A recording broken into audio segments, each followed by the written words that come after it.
महिला कांग्रेस की राष्ट्रीय अध्यक्षा अलका लांबा ने शनिवार को हरियाणा प्रदेश कांग्रेस अध्यक्ष एवं होडल विधानसभा क्षेत्र से कांग्रेस प्रत्याशी उदयभान के पक्ष में जनसभा कर जनता से वोट मांगे और उदयभान को विजयी बनाने की अपील की। अलका लांबा के साथ हरियाणा प्रदेश महिला कांग्रेस अध्यक्षा सुधा भारद्वाज, होडल ब्लॉक अध्यक्षा कुसुम सोहरोत, चुनाव पर्यवेक्षक डॉक्टर सुधा प्रसाद व उदयभान के पुत्र देवेश कुमार मुख्य रूप से मौजूद रहे।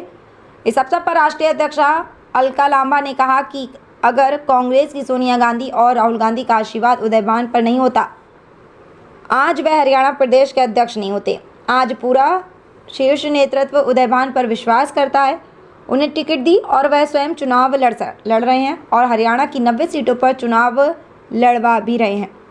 उन्होंने कहा कि केंद्र और प्रदेश में पिछले 10 वर्षों से भाजपा की सरकार है, लेकिन महंगाई पर कोई लगाम नहीं लगा सकी। आज भाजपा के शासन में जो गैस का सिलेंडर 1000 रुपये मिल रहा है, वहीं घरेलू गैस सिलेंडर चुनावों के परिणाम आने के बाद पहली कैबिनेट की मीटिंग होने के बाद मात्र 500 रुपये में मिलेगा। लांबा ने कहा कि प्रत्येक महिला कार्य और कमाई चाहती है, महिलाएं मेहनती होती हैं। राहुल गांधी की सोच है कि प्रत्येक महिला को रोजगार मिले। जितनी भी महिलाएं घरों पर बैठी रहती हैं, वह कांग्रेस की सरकार बनाने में सहयोग करें। उसके बाद उन्हें काम और कमाई की जिम्मेदारी कांग्रेस की होगी। रोजगार के तौर पर महिलाएं 15 से 30 हज़ार रुपये प्रति माह तक कमाई करेंगी और कांग्रेस की सरकार बनने के बाद प्रत्येक महिला के बैंक खाते में महीने की पहली तारीख को 2000 रुपये आएंगे, ताकि महिलाएं बेरोजगारी और महंगाई से लड़ सकें। घर के बुजुर्ग माता पिता के खाते में पेंशन के तौर पर प्रति माह 12,000 रुपये आएंगे। अब कोई बुजुर्ग अपनी औलाद के लिए बोझ नहीं बनेगा। लांबा ने कहा कि भाजपा ने बुजुर्गों को कभी इतनी पेंशन नहीं दी। 300 यूनिट तक बिजली फ्री मिलेगी। बढ़ती बेरोजगार, महंगाई, किसान, मजदूर, व्यापारी वर्ग अपने शोषण से परेशान हो चुके हैं। उन्होंने कहा कि आज हमारा अन्नदाता सरकार से अपनी फसल का उचित दाम मांग रहा है, लेकिन भाजपा की डबल इंजन की सरकार ने फसल का उचित दाम तक नहीं दिया, जिसके कारण आज किसान आत्महत्या करने को मजबूर हो रहा है। कांग्रेस की सरकार बनते ही प्रदेश के किसानों की फसल का उचित रेट मिलेगा, किसान का कर्जा माफ होगा और किसानों को आत्महत्या करने को मजबूर नहीं होना पड़ेगा। अगर हमारा अन्नदाता किसान कर्ज में डूबकर आत्महत्या करेगा, खेत और खलिहान छोड़ देगा, तो देश की 140 करोड़ जनता का पेट कौन पालेगा। हमारा वादा है कि प्रदेश में कांग्रेस की सरकार बनने पर किसान की फसल का उचित दाम मिलेगा। मैं तहे दिल से धन्यवाद करती हूँ, आप अपना समय निकालकर मुझे बताया हमारी अध्यक्ष ममता जी ने कि आप लगभग कुछ हमारी माता बहनें 12 बजे से यहाँ पर आई हुई हैं। 3 बजने को आ गया है। बहुत घर के काम बाकी है जो आपको जाकर करने हैं। आप नहीं जाएंगी तो क्या होगा? कोई दूसरा करेगा उन कामों को? कोई दूसरा कर देगा कि आप यहाँ थी तो चलो हमने कर दिया वो काम को? नहीं करेगा ना, आपको ही करना है। और इस बात का मुझे एहसास है, लेकिन अंतिम भाषण मेरा है। उसके बाद महिलाओं पर कोई गीत है, मेरे भाई बोल रहे हैं। अगर महिलाएं बैठी रही तो जरूर हम आपका गीत सुनेंगे। बैठेगी या नहीं उनका सुनने के लिए गीत? उन्हें विश्वास दिलाइए, वो चिंता कर रहे हैं। वो बार बार कह रहे हैं कि हमारा गीत चलवा दो वरना कोई बैठी नहीं रहेगी। तो मैं आप सभी बहनों को एक बात कहना चाहती हूँ। मैं महिला कांग्रेस की देश की राष्ट्रीय अध्यक्ष हूँ। मेरे साथ कुसुम हमारी सुधा भारद्वाज जी है, जो हरियाणा की महिला कांग्रेस की अध्यक्ष है। उनके नीचे हमारी यहाँ से शहर की अध्यक्ष हमारी बहन ममता आती है।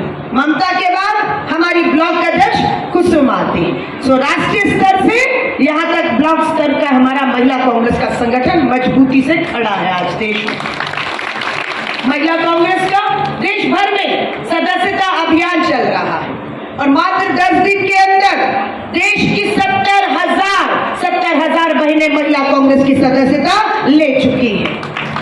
हमारा लक्ष्य है कि 70 करोड़ की जो हमारी आधी आबादी महिलाओं की है, ये आधी आबादी 70 करोड़ है। हमें इनमें से 10 लाख बहनों को देश में जोड़ना है और उन्हें ताकत देने का काम करना है। आज मंच पर हमारे भाई बैठे हैं, कुछ सामने भी बैठे हैं। मैं मंच पर उपस्थित मेरे साथ मेरी बहनें जो आई हैं, डॉक्टर सुधा यादव यहाँ की आपकी ऑल इंडिया से प्रभारी बनाई गई, रंजना पांडे जी उत्तर प्रदेश से आती हैं, सुमित्रा मिश्रा जी मध्य प्रदेश से आई हैं, सारिका दहिया जी राजस्थान से आई हैं, राखी सेठी जी आप ही के यहीं से हैं, आदित्य तेलंगाना, दक्षिण भारत से आई है। पूरा भारत आपको इस मंच पर दिखा और भारत की महिलाएं दिखेगी। ये अन्य राज्यों से महिलाएं यहाँ पर सिर्फ हरियाणा की महिलाओं को ताकत देने और जगाने आई हैं, अपने हक और अधिकार बताने आई हैं। आज हम सब, ममता बता रही है, आंगनवाड़ी बहनें आई हैं, आशा वर्कर बहनें आई हैं, दोपहर का सरकारी स्कूल में खाना बनाने वाली मिड डे मील बहनें हैं, मनरेगा के विकास में काम करने वाली बहनें हैं। गरीब है, मजदूरी करती है, मेहनत करती है, पर उन्हें अपना मेहनताना नहीं मिलता है। मिलना चाहिए या नहीं? मिलना चाहिए या नहीं? 10 सालों में मिला? अगर मिला होता तो हमें कहना पड़ता कि हम आएंगे और तुम्हारा मानदेय हम दुगना कर देंगे।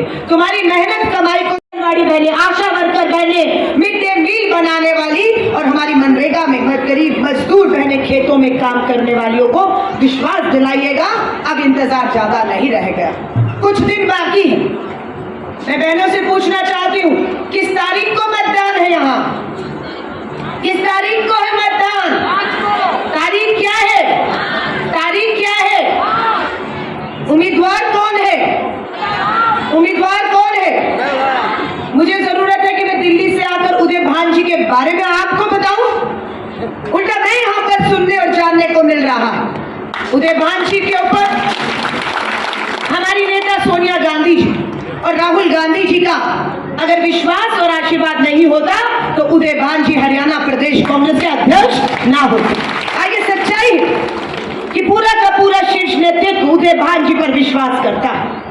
उन्हें टिकट भी दी, वो चुनाव लड़ भी रहे हैं और वो पूरे हरियाणा में 90 सीटों पर चुनाव लड़वा भी रहे हैं। उदय भान जी से बात हुई, उन्होंने कहा आप मेरी विधानसभा में जा रही हैं और मैं वहां नहीं आ पाऊंगा, मैं दूसरी विधानसभा में हूं। तो मैंने उनसे कहा आप वहां मोर्चा संभालिए, यहाँ की बहनों की जिम्मेदारी हम ले लेंगे। एक भी वोट बहनों का। आज जितनी भी हमारी बेटियां भी बैठी है, मैं देख रही हूं, हमारी बुजुर्ग माताएं बैठी हुई। महंगाई है या नहीं? हाँ या ना? महंगाई है? दिल्ली में किसकी सरकार है? किसकी सरकार है दिल्ली में? भाजपा की सरकार।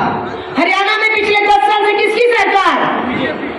दिल्ली में 10 साल से इनकी सरकार, यहाँ पर इनकी सरकार। 10 साल से महंगाई किसकी देन है? कांग्रेस की देन है? किसकी देन है? भाजपा की देन है। 10 साल। हाँ, महंगाई। घरेलू सिलेंडर कितने का मिलता है यहाँ पर? कितने का? 600 रुपए का? 700 रुपए का? 800? 900? 1100-1200 रुपए का मिलता है ना। 8 तारीख को परिणाम आएंगे। सरकार बनते ही पहली कैबिनेट की बैठक, फैसला, ये 1100-1200 का सिलेंडर मेरी बहनों को मात्र 500 रुपए में मिलेगा।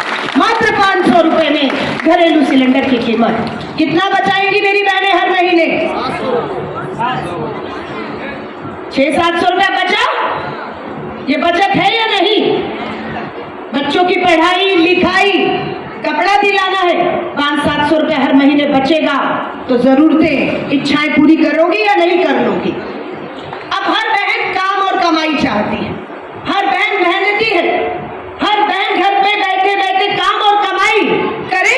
ये हमारी राहुल गांधी जी की सोच है और उस काम और कमाई के देने जा रहे हैं। जितनी बहनें घर पर बैठी हैं, सरकार बनाइए, घर बैठे बैठे काम और कमाई के रास्ते हम आपके लिए खोलने जा रहे हैं और 15 से 20 हजार रुपया मेरी वो बहनें कमाएंगी जिन्हें हम काम करने जा रहे हैं। हर बहन नोट कर लो, सरकार बनते ही हर बहन के बैंक खाते में कितना आने वाला है? कितना? कितना? 2-2 हजार रुपया हर महीने की पहली तारीख को आपके बैंक खाते में, बहनों के बैंक खाते में आएगा, ताकि महंगाई बेरोजगारी से आप लड़ पाएं। मेरी बुजुर्ग माँ बैठी है, उन्होंने हाथ ऊपर करके ताली बजाई। माँ, इनके खाते में तो 2000 आएगा और आपके खाते में 6000 रुपया आने वाला है। ताई बैठी है तो ताऊ भी बैठा है, दादा बैठा है तो दादी बैठी है, और एक का 6000 दूसरे का भी 6,000। कितने हो गए? कितने हो गए? अपने अपनी बुजुर्ग माता और पिता को कहना चाहूंगी, बेरोजगारी है, महंगाई है, आपके बेटों के पास, पढ़ी लिखी बेटियों के पास काम और रोजगार नहीं है। बहुत से माँ बाप को बुढ़ापे में लगता है कि हम अपने बेटे पर बोझ हो गई है, क्योंकि उसके पास काम नहीं, कमाई नहीं, हम बुढ़ापे में बोझ हो गए हैं। अब वो बोझ नहीं होंगे, अब 12,000 रुपए उनके जो मिलेगा वो अपने पोते पोती के हाथ में, बेटी घर आएगी तो मुट्ठी में रख पाएंगी, रखेंगी या नहीं? ये कांग्रेस की सरकार करने जा रही है। भाजपा कितना देती है? भाजपा ने कितना दिया? बुजुर्गों को दिया 6-6 12,000। ये कांग्रेस की सरकार करने जा रही है। बिजली 50 यूनिट, 100 यूनिट, 250, 300 यूनिट। आपका कितना यूनिट फ्री होने जा रहा है? 300 यूनिट बिजली का बिल नहीं देना है। उससे ऊपर आएगा तो देना, वरना नहीं देना। फ्री 300 यूनिट तक की आपके लिए। ये राहत है या नहीं है?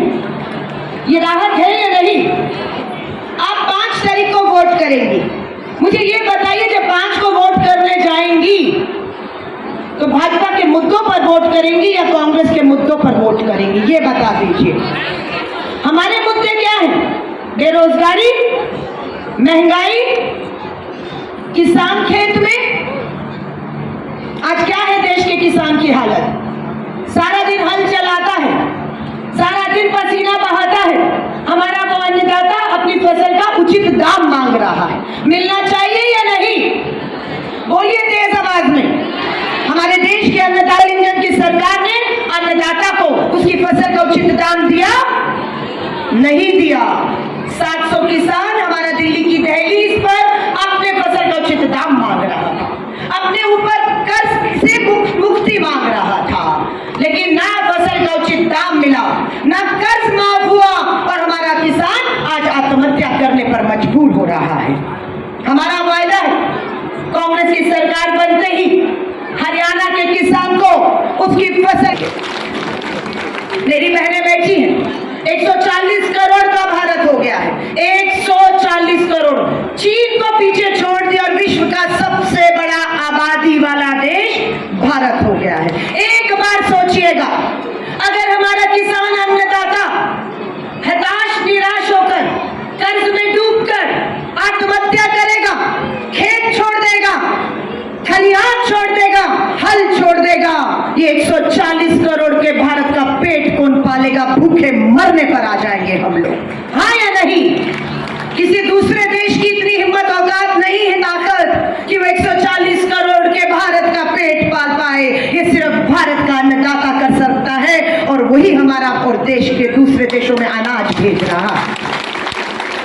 5 तारीख को क्या आपका वोट हमारे हरियाणा और देश के अन्नदाता किसानों को समर्पित हो सकता है या नहीं?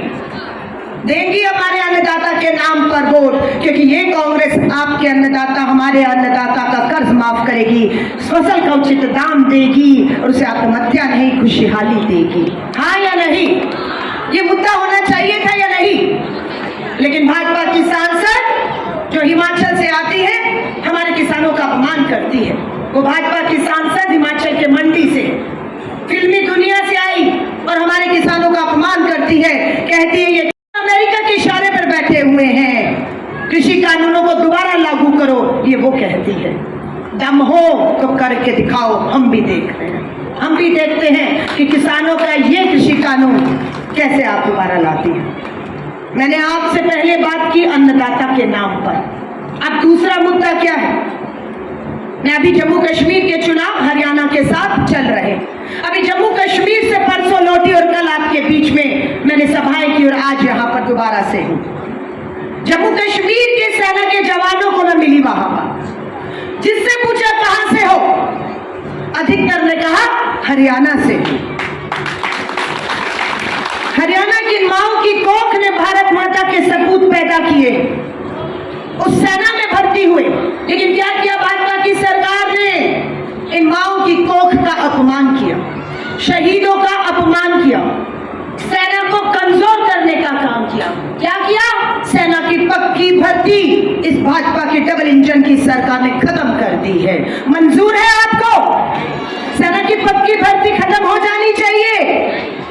राहुल गांधी जी अगर इसका विरोध करते हैं कि अब ठेके की 4 साल की नौकरी, सेना में भर्ती भी ठेके पर 4 साल के लिए, अग्निपथ भर्ती योजना, क्या चाहिए? ठेके की नौकरी या पक्की सेना में भर्ती? बोलो क्या चाहिए? मैं हर बात से पूछती हूँ। पक्की नौकरी चाहिए तो भाजपा ने तो छीन ली पक्की नौकरियां, ठेके की नौकरी है। सेना की पक्की भर्ती खत्म की, अग्निपथ भर्ती योजना ठेके की भर्ती 4 साल के लिए। अमृतपाल सिंह, मेरी बात सुनोगी तो बताती हूं, नहीं तो नहीं बताऊंगी। बोलो। 19 साल का बेटा है, माँ बाप का इकलौता बेटा, सपना देखा कि सेना में भेजना, इकलौता बेटा 19 साल का, पंजाब की माँ, बेटे का नाम अमृतपाल सिंह। पक्की भर्ती चाहिए थी, नहीं हुई, ठेके की नौकरी में चला गया। सरहद पर 19 साल के अमृतपाल सिंह इकलौते बेटे को सीने पर गोली आकर लगती है और बेटा शहीद हो गया। ये अभी की बात है। क्या हुआ? ये गांव की मेरी माताएं जानती हैं, जब शहीद का शव गांव में लाया जाता है तो दुल्हन की तरह सजा के लाया जाता है। पूरा गांव उस शहीद की बारात में शामिल होता है, हाँ या नहीं? लेकिन अमृतपाल सिंह का शव सेना के वाहन में नहीं लाया गया, उसका वाहन एक निजी एम्बुलेंस में लाया गया। उसका शव एक निजी एम्बुलेंस में, और वो एम्बुलेंस का किराया शहीद के माँ बाप से मांगा जा रहा था। अच्छा हुआ ना? यही होना चाहिए था ना? अग्निपथ भर्ती ठेके की नौकरी मिली है ना, इसलिए उससे सम्मान छीन लिया। शव को बाहर लाया गया, ताबूत पे नाम लिखा, शहीद लिखा जाता है। जब शहीदों के ताबूत खोले जाते हैं तो शहीद लिखा जाता है, लेकिन ठेके की नौकरी पर था, पक्की सेना में नहीं था, इसलिए लिखा गया अमृतपाल सिंह। माँ रोई, बाप रोया, अमृतपाल सिंह नहीं, शहीद लिखो, वो शहीद हुआ है, वो शहीद अमृतपाल सिंह है। उसे शहीद का दर्जा मिलना चाहिए था या नहीं? मिलना चाहिए था या नहीं? बात के नाम पर मां जगिन शहीद का ताबूत खोला कि शहीद को देखने के लिए उमड़ा हुआ था पूरा गांव, और शहीद का शव किसमें लिपट कर आता है? किसमें लिपट कर आता है? किसमें लिपट कर आता है? देश के तिरंगे झंडे में शव शहीद का लिपट कर आता है, पर अमृतपाल सिंह का शव सफेद कफन में लिपट कर आया था। शहीद का हक और सम्मान था या नहीं? तिरंगा मिलना चाहिए था या नहीं? लेकिन नहीं मिला, मां चीखती रही। इसलिए राहुल गांधी जी और कांग्रेस सेना में 4 साल की ठेके की भर्ती का, अग्निपथ भर्ती का विरोध करते हैं और पक्की भर्ती बहाल की मांग करते हैं। शहीद के माँ बाप को पूरी पेंशन, स्वास्थ्य सुविधाएं, राशन, हर कुछ मिलना चाहिए या नहीं मिलना चाहिए, लेकिन इन्होंने खत्म कर दिया है। मैं उम्मीद करूं कि आपका वोट शहीदों के लिए, सेना में पक्की भर्ती के लिए और ये ठेके की नौकरी के खिलाफ होगा, हाँ या ना? हाँ या ना? अगर आपका वोट नहीं हुआ तो फिर वही होगा जो हो रहा है। मैंने आपसे किसान पे बात की, जवान